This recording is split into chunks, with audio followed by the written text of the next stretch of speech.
बच्चों, आइए अब देखते हैं आपके पाठ्य पुस्तक में संकलित निबंध शिरीष के फूल। आचार्य हजारी प्रसाद द्विवेदी कहते हैं कि जहाँ बैठकर यह लेख लिख रहा हूँ उसके आगे पीछे दाएं बाएं शिरीष के अनेक पेड़ हैं। जेठ की जलती धूप में जबकि धरित्री निर्धूम अग्निकुंड बनी हुई थी। निर्धूम, निर्धूम माने धुआं रहित।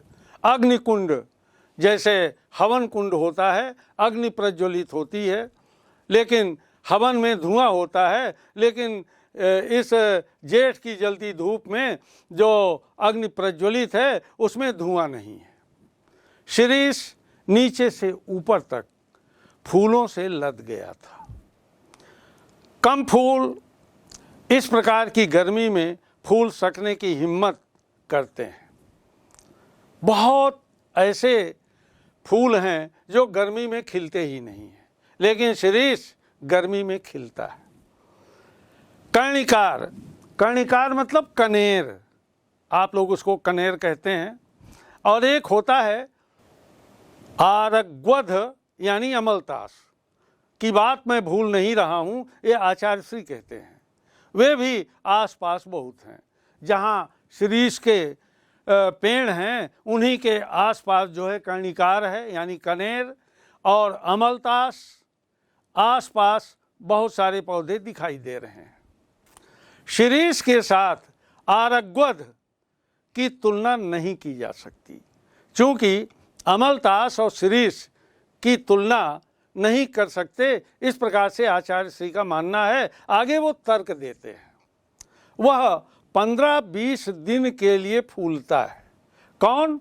आरग्वध, अमलतास। बसंत ऋतु के पलाश की भांति। ये पलाश है बच्चों, ढाक, किंसुक, छिवला, टेसू, कई नाम है उसके। तो बसंत ऋतु के पलाश की भांति वो खिलता है और इसके बाद वो समाप्त हो जाता है।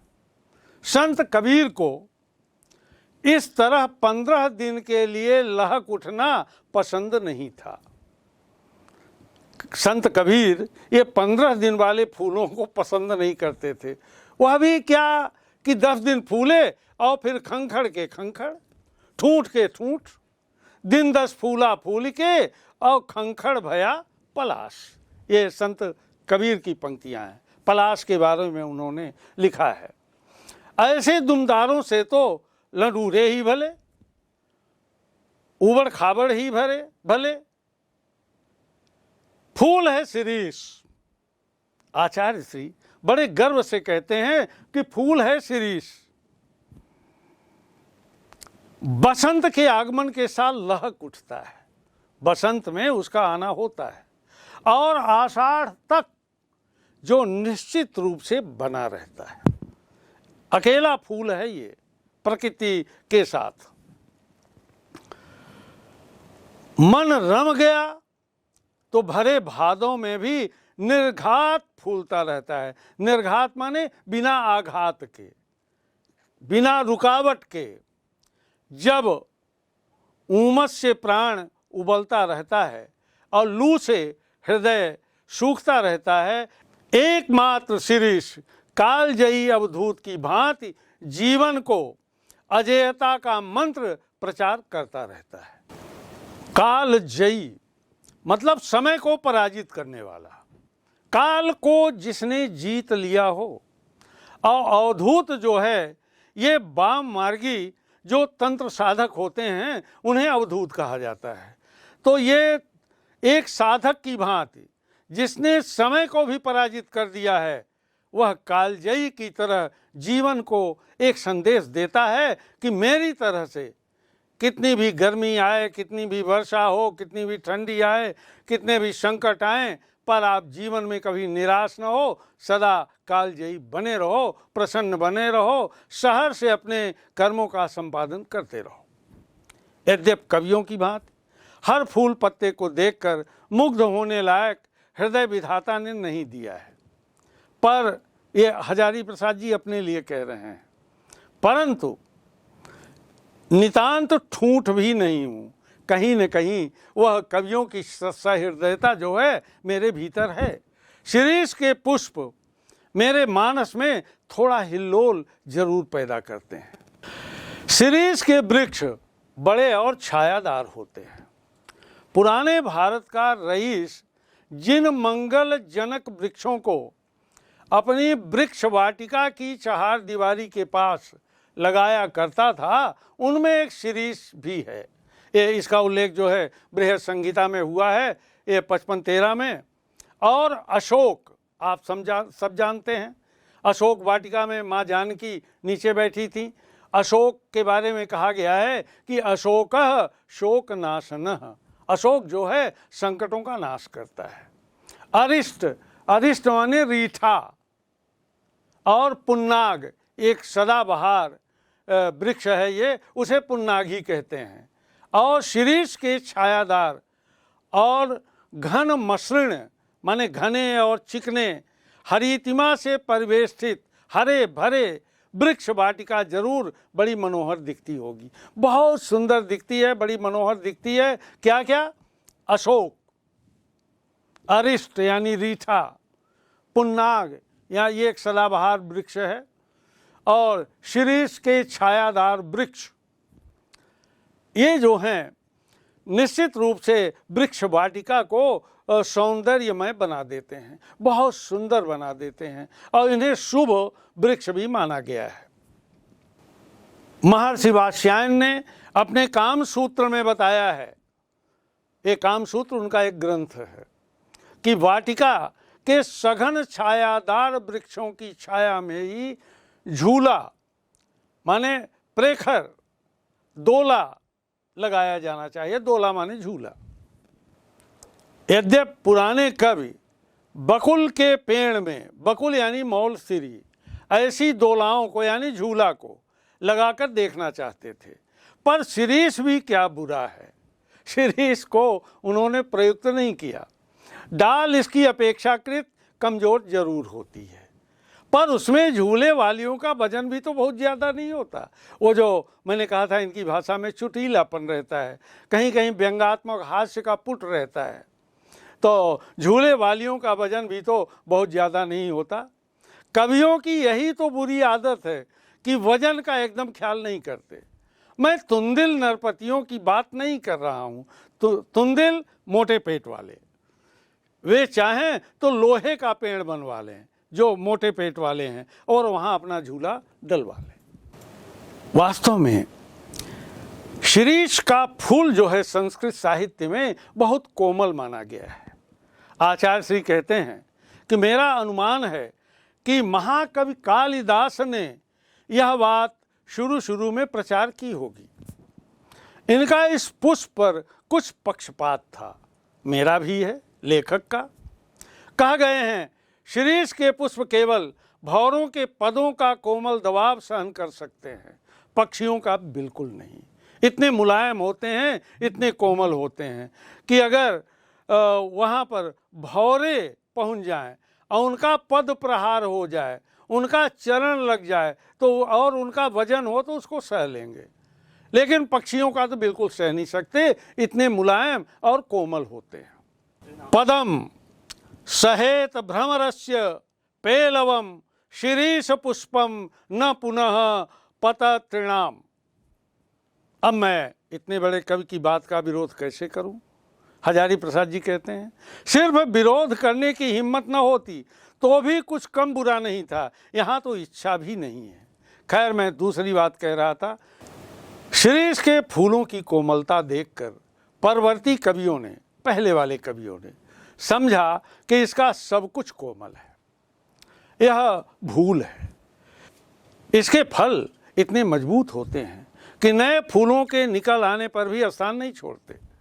जब तक नए फल पत्ते मिलकर धक्का देकर उन्हें बाहर नहीं कर देते, तब तक वे डटे रहते हैं।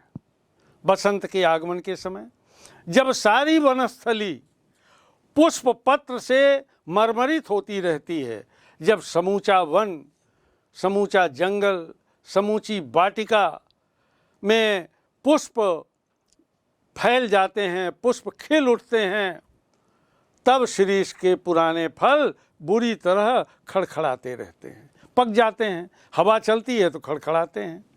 मुझे उनको देखकर उन नेताओं की बात आती है। देखिए यहाँ पर भी व्यंग, जो किसी प्रकार जमाने का रुख नहीं पहचानते और जब तक नई पौध के लोग उन्हें धक्का मार कर निकाल नहीं देते तब तक जमे रहते हैं जैसे शीरीष के फल। ये नेताओं के लिए एक व्यंग किया है आचार्य हजारी प्रसाद द्विवेदी ने कि जब नए नेता आकर के उन्हें धक्का दे के बाहर कर देते हैं तब वो अपनी सीट छोड़ते हैं, तब वे हटते हैं। आचार्य हजारी प्रसाद द्विवेदी कहते हैं, मैं सोचता हूँ कि पुराने की यह अधिकार लिप्सा, अधिकार की लालसा, इच्छा क्यों नहीं समय रहते समाप्त हो जाती, क्यों ये सावधान नहीं हो जाते। जरा और मृत्यु, जरा माने बुढ़ापा, बुढ़ापा और मौत, ये दोनों ही जगत के अति परिचित और अति प्रामाणिक सत्य है। ये शाश्वत सत्य है। हर व्यक्ति को बुढ़ापा आएगा और हर व्यक्ति की मृत्यु होगी, इसे नकारा नहीं जा सकता। गोस्वामी तुलसीदास जी ने अफसोस के साथ इनकी सच्चाई पर मुहर लगाई थी कि धरा को प्रमाण यही, तुलसी जो फरा सो झरा, जो बरा सो बुताना।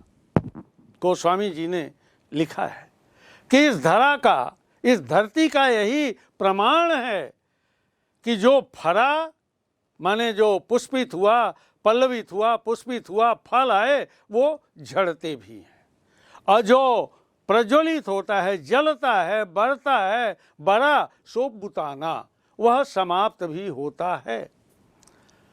आचार्य हजारी प्रसाद द्विवेदी कहते हैं, मैं शीरीष के फूलों को देखकर कहता हूँ कि क्यों नहीं फलते ही समझ लेते बाबा झड़ना निश्चित है। एक संदेश भी इसमें जा रहा है पूरे समाज को कि जन्म लेते ही यह समझ जाना चाहिए व्यक्ति को कि हमें एक दिन यहाँ से जाना है। पर सुनता कौन है? महाकाल देवता सपा सब कोड़े चला रहे हैं। कोड़ा चलाना, फटाफट सपा सब, जीर्ण और दुर्बल झड़ रहे हैं। जिनमें प्राण कण थोड़ा भी ऊर्ध्वमुखी है वे टिक जाते हैं। दुरंत जिनका विनाश होना मुश्किल है, प्राण धारा सर्वव्यापक कालाग्नि का संघर्ष निरंतर चल रहा है।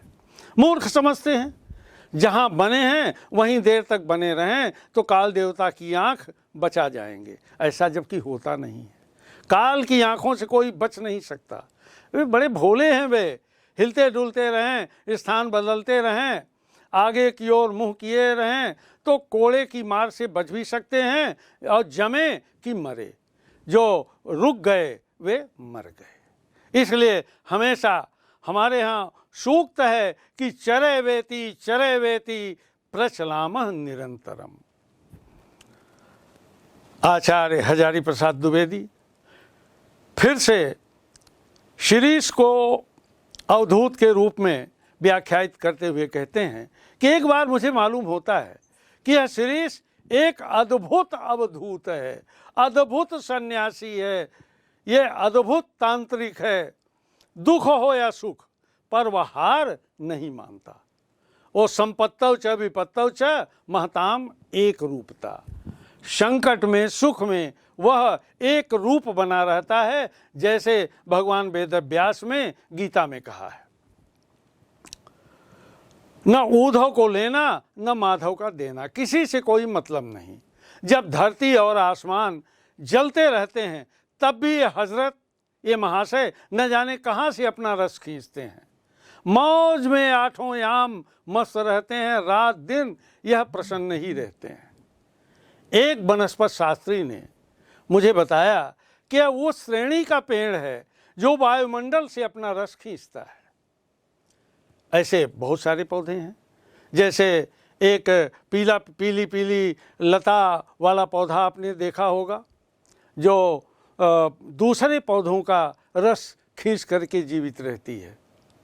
ऐसे पौधों को परजीवी कहा जाता है।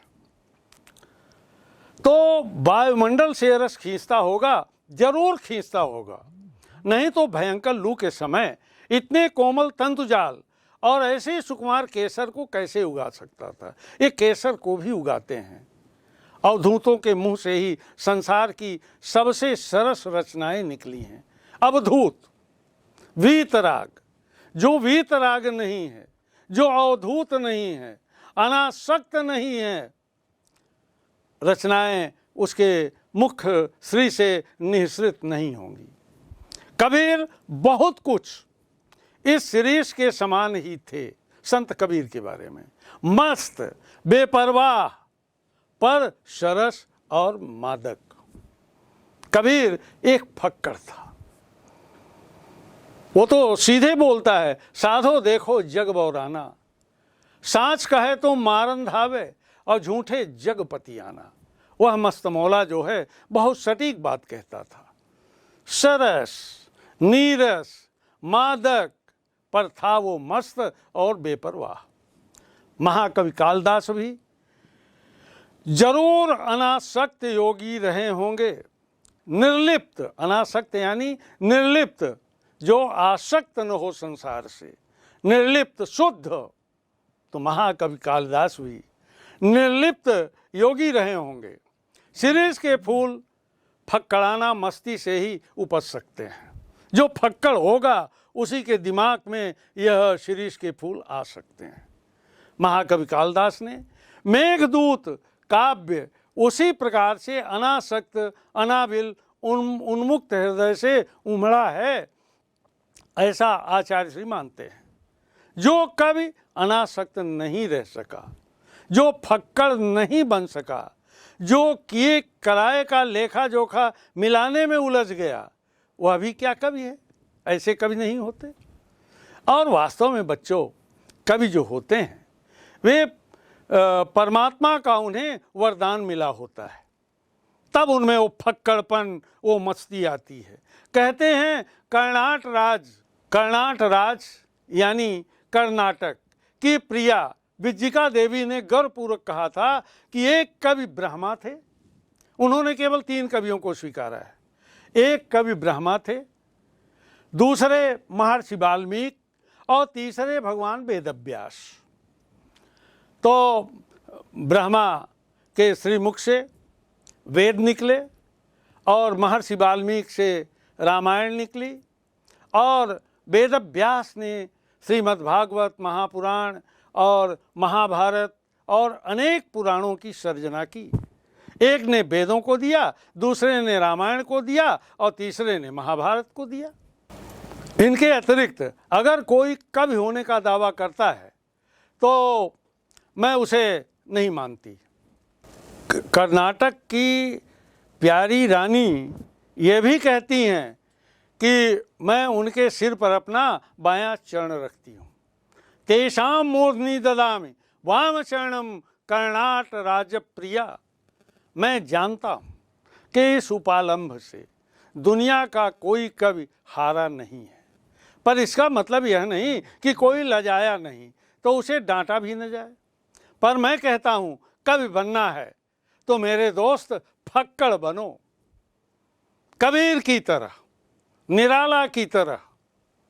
शिरीष की मस्ती को देखो। लेकिन अनुभव ने मुझे बताया है कि कोई किसी की सुनता नहीं, मरने दो। ये आचार्य श्री का व्यंग्य है। महाकवि कालिदास वजन ठीक रख सकते थे क्योंकि वे अनासक्त योगी की स्थिर प्रज्ञता कहते हैं बच्चों अविचल बुद्धि को, जो निरंतर जिसमें स्थायित्व बना रहता है। विदग्ध प्रेमी अच्छी तरह से तपा हुआ, विदग्ध माने अच्छी तरह से तपा हुआ, दग्ध माने जलना, और वी उपसर्ग है विशेष रूप से जला हुआ। प्रेमी का जो हृदय पा चुका है वही कवि हो सकता है। अरे कवि होने से होता क्या है? मैं भी छंद बना लेता हूँ, तुक जोड़ लेता हूँ, और कालिदास भी छंद बना लेते थे, दुख भी जोड़ सकते होंगे। इसीलिए हम दोनों एक श्रेणी के नहीं हो जाते। पुराने समय ने किसी ऐसे ही दावेदार को फटकारते हुए कहा था कि वयमपि कवयः कवयस्ते कालिदासाद्या। मैं तो मुग्ध और विस्मय विमूढ़ होकर कालिदास के एक एक श्लोक को देखकर हैरान हो जाता हूं। अब इस शिरीष के फूल का ही उदाहरण लीजिए। शकुंतला, महाकवि कालिदास ने अभिज्ञान शाकुंतलम नाम का एक नाटक लिखा है, जिसकी नायिका है शकुंतला। शकुंतला बहुत सुंदर थी। सुंदर क्या होने से कोई हो जाता है, देखना चाहिए कितने सुंदर हृदय से वह सौंदर्य डुबकी लगाकर निकला है, माने सौंदर्य में कितना डूबा है। कालिदास शकुंतला के सौंदर्य को देखकर निश्चित रूप से डूबे होंगे। शकुंतला कालिदास के हृदय से निकली थी। विधाता की ओर से कोई कार्पण्य नहीं था। कार्पण्य माने बच्चों कंजूसी। विधाता ने उसे गढ़ने में, बनाने में कोई कंजूसी नहीं बरती थी। कवि की ओर से भी नहीं, कवि ने भी कहीं कंजूसी नहीं दिखाई उसका वर्णन करने में। राजा दुष्यंत भी अच्छे भले प्रेमी थे। राजा दुष्यंत शकुंतला से प्यार करते थे। उन्होंने शकुंतला का एक चित्र बनाया था, लेकिन रह रह कर मन खींच उठता था, कहीं न कहीं कुछ छूट गया है। ये खिन्नता उनके दिमाग में बनी रही। बड़ी देर के बाद समझ में आया कि शकुंतला के कानों में वे कर्ण फूल की तरह शिरीष पुष्प को देना भूल गए, जिसके केसर गंडस्थल तक लटके हुए थे। गंडस्थल गाल तक, और रह गया है शरद चंद्र किरणों के समान कोमल और शुभ्र मृणाल माने कमल नाल का हार, जो हृदय में पहना जाता है, गले में पहना जाता है। कालिदास सौंदर्य के बाह्य आवरण को भेद कर उसके भीतर तक पहुंच सकते थे, चूंकि वे बहुत ही संवेदनशील थे, बहुत ही पारखी थे, बहुत ही अनुभवी थे। दुख हो कि सुख, वे अपना भावरस उस अनासक्त कृपी बल की भांति, एक कृपी बल जो है बच्चों किसान को कहा जाता है, कृपी बल की भांति खींच लेते थे, जो निर्दलित इक्षुदंड से रस निकाल लेता है किसान। ये इक्षुदंड क्या है? गन्ना, गन्ने का दंड, इक्षु माने गन्ना। कालिदास महान थे। वे अनासक्त रह सके थे, निर्लिप्त भाव से जी रहे थे। कुछ इसी श्रेणी के अनासक्त आधुनिक हिंदी कवि महाकवि सुमित्रानंद पंत हैं। कई बार रवीन्द्रनाथ में भी यह खूबी थी, यह अनासक्ति थी। एक जगह उन्होंने लिखा है, राज्योद्यान का सिंह द्वार कितना ही अभ्रभेदी क्यों न हो, अभ्रभेदी माने आसमान को भेदने वाला, उसकी शिल्प कला कितनी ही सुंदर क्यों न हो, कितना खूबसूरत वो बनाया गया हो, वह यह नहीं कहता कि हम में आकर ही सारा रास्ता समाप्त हो गया और बहुत सारे शिल्प बने होंगे। असल गंतव्य स्थान उसे अतिक्रम करने के बाद ही है, यही बताना उसका कर्तव्य है। फूल हो या पेड़, वह अपने आप में समाप्त नहीं होता, कभी खत्म नहीं होते। वह किसी अन्य वस्तु को दिखाने के लिए उठी हुई अंगुली है, वह इशारा है। शिरीष तक सचमुच पक्के अवधूत की भांति मेरे मन में ऐसी तरंगें जगा देता है, जब शिरीष सचमुच बार बार शिरीष को आचार्य हजारी प्रसाद जी द्विवेदी अवधूत की संज्ञा दे रहे हैं। अवधूत एक ऐसा सन्यासी, एक इस तरह का तांत्रिक होता है जो निर्लिप्त भाव से जीवन जीता है। तो यह शिरीष अवधूत की तरह मुझ में ऐसी तरंगें जगा देता है जो ऊपर की ओर उठती रहती। इस चिलकती धूप में इतना सरस वह कैसे बना रहता है? क्या यह वायु परिवर्तन, धूप, वर्षा, आंधी, लू अपने आप में सत्य नहीं है? मतलब इसका प्रभाव इनके ऊपर नहीं पड़ता।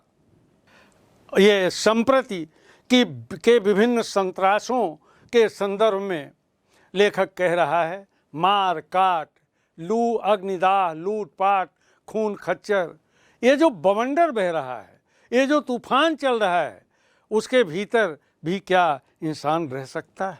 एक संदेश है, लेकिन शिरीष रह सका है। इसीलिए कहते हैं कि शिरीष की तरह निर्लिप्त भाव से जीवन यापन करो। अपने देश का एक बूढ़ा रह सका था, क्यों? मेरा मन पूछता है ऐसा क्यों संभव हुआ? क्योंकि वो शिरीष भी अवधूत है, सन्यासी है, तांत्रिक है, योगी है, अनासक्त है, निर्लिप्त है। शिरीष वायुमंडल से रस खींच कर इतना कोमल और इतना कठोर है। एक संत हुआ था जिसे हम लोग महात्मा गांधी के नाम से जानते हैं। महात्मा गांधी भी वायुमंडल से रस खींचकर इतना कोमल और इतना कठोर हो सका था। मैं जब जब शिरीष की ओर देखता हूँ तब तक एक हूक उठती है, एक पीड़ा उठती है। हाय, वह अवधूत आज कहाँ है? वह गांधी आज कहाँ है? वह गांधी का चिंतन आज कहाँ है? बच्चों, शिरीष के फूल जो निबंध है, ललित निबंध है, इनकी लालित्यपूर्ण भाषा के संदर्भ में आपको बता ही चुका हूँ और इस निबंध को भी आपने पढ़ा। बहुत ही सरस और बहुत ही प्रवाहमय निबंध है ये, आपकी समझ में आ गया है। अब आइए हम कुछ प्रश्नों को देखें। बार बार जो लेखक शिरीष के पुष्प को कालजयी अवधूत कह रहा है, तो क्यों? लेखक जो है शिरीष को कालजयी अवधूत सन्यासी की तरह क्यों मानता है, क्यों माना है? बच्चों, लेखक को शिरीष में कालजयी अवधूत सन्यासी की तरह समानता दिखाई देती है। एक कालजयी सन्यासी काल, विषय वासनाओं, क्रोध, मोह इत्यादि से स्वयं को अलग कर लेते हैं। ऐसे ही शिरीष को लेखक ने माना है। उस पर काल का प्रभाव दृष्टिगोचर नहीं होता। प्रचंड गर्मी में भी वह फलता फूलता है। प्रचंड गर्मी में फलने वाला पेड़ बहुत कम देखने को मिलता है। वह जला देने वाली गर्मी और परेशान करने वाली उमस में भी अविचल खड़ा रहता है। उसी समय में अपने फूलों की सुगंध से लोगों को आगे बढ़ाने की प्रेरणा देता है। वह प्रेरक के रूप में है। वह हमें कालजयी अवधूत सन्यासी के समान मुसीबत से कभी हारने के लिए प्रेरित नहीं करता। वो कहता है आप चलते रहो और विजय को प्राप्त करो। एक प्रश्न और बनता है कि हृदय की कोमलता को बचाने के लिए व्यवहार की कठोरता भी कभी कभी जरूरी होती है। स्पष्ट करना है, इसे स्पष्ट करें। तो शिरीष के विषय में लेखक मनुष्य को एक सीख देता है। यह बहुत ही संदेश परक ललित निबंध है। लेखक के अनुसार जिस प्रकार शिरीष को कोमल मानकर कभी उसे पूरा ही कोमल मान लेते हैं तो यह उसके साथ अन्याय है। इसके फल उतने ही कठोर और सख्त होते हैं।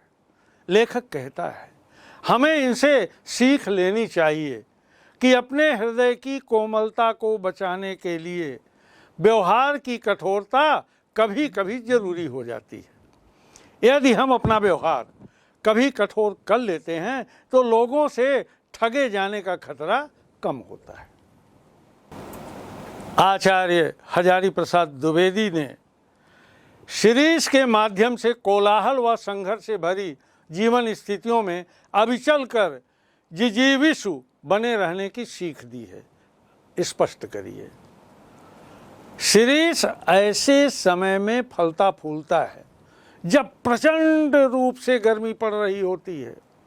मनुष्य का जीवन संघर्षों तथा कष्टों से भरा हुआ है। यहाँ पर लेखक ने गर्मी की प्रचंडता को जीवन के संघर्ष से जोड़ा है।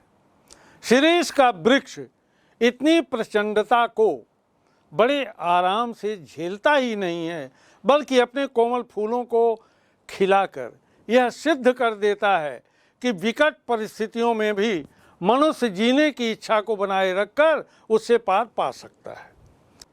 यह निर्भर करता है मनुष्य की जिजीविषा पर, जीवन की इच्छा शक्ति पर और अपने अस्तित्व के लिए किए जाने वाले संघर्ष पर। अगर मनुष्य लड़ना ही छोड़ दे और विकट परिस्थितियों से घबरा जाए तो वह जी नहीं सकता, वह तो टूट कर रह जाएगा। ठीक ऐसे समय में शीरीष का पेड़ हमें प्रेरणा देता है कि कोलाहल व संघर्ष से भरे जीवन स्थितियों में भी अविचल रहकर अपनी जीविका को बनाए रखा जा सकता है। बस जरूरी है हिम्मत की और एक प्रयास की कोशिश की। एक बात और आचार्य हजारी प्रसाद द्विवेदी ने अंत में कही है कि हाय वह अवधूत आज कहाँ है। ऐसा कहकर लेखक ने आत्मबल पर देह बल के वर्चस्व की वर्तमान सभ्यता के संकट की ओर संकेत किया है। कैसे? प्राचीन भारत में सदैव से ही आत्मबल पर ध्यान रखने के लिए कहा गया है। हमारा मानना है कि जिस मनुष्य की आत्मा प्रबल है वह इस संसार के हर कष्ट से परे है, वे संतोषी हैं और जीवन में हर प्रकार की सुख सुविधाएं और कष्ट उसके लिए निराधार है। आत्मबल के माध्यम से वह इंद्रियों से लेकर मन तक को अपने वश में कर लेता है। इस तरह वह महात्मा हो जाता है। यहाँ पर अवधूत ही ऐसे व्यक्ति के लिए कहा गया है जिसने विषय वासनाओं पर विजय प्राप्त कर ली है। आज के समय में ऐसे लोग देखने को कम मिलते हैं, मिलते ही नहीं। आज हर किसी के अंदर देह बल का वर्चस्व छाया हुआ है। सब शारीरिक बल को लोग अधिक महत्व देते हैं और इसका प्रयोग भी कर रहे हैं। यह हमारी सभ्यता के पतन का मार्ग है, क्योंकि कोई सभ्यता देह बल से फली फूली नहीं है। उसके फले फूले होने का कारण है आत्मबल। देह बल में शक्ति का प्रदर्शन होता है। देह बल में लोग शक्ति का प्रदर्शन करते हैं, अपने विरोधी को परास्त कर उसे गुलाम बनाना चाहते हैं।